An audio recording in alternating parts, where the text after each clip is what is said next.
talk about the differences in the type of intent that you can collect. What is the difference between first party, second party, and third party intent data?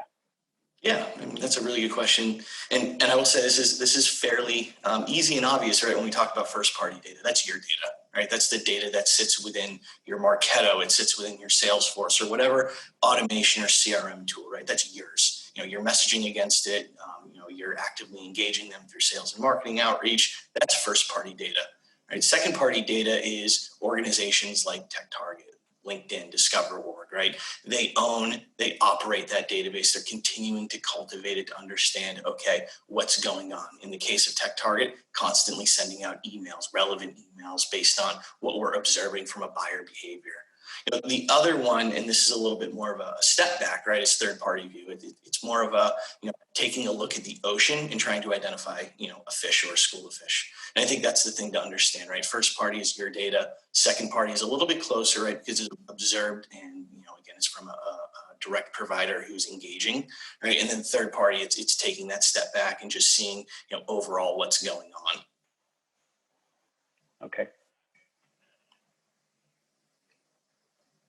And then the other thing, right, and we just talked about first, second, third party. There's a layer underneath it, right, that breaks it down into a few different ways, right, which is what we're talking about right now, intent data, trying to identify those accounts that are currently in market that would have that propensity to make a purchase with you.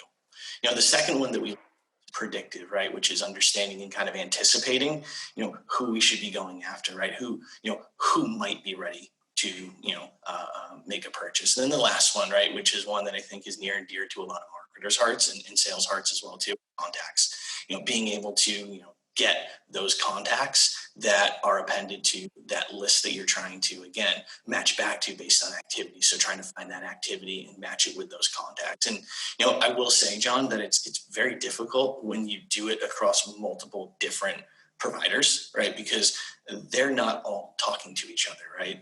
The contact provider isn't necessarily in lockstep with the predictive and the intent provider. And I think that's really what makes TechTarget unique, is that it's somewhat of an end-to-end solution, right? It's the contacts, it's the intent data through Priority Engine, which is our data tool to understand, from a predictive perspective and from an intent perspective, who has that propensity to buy underneath any specific topic.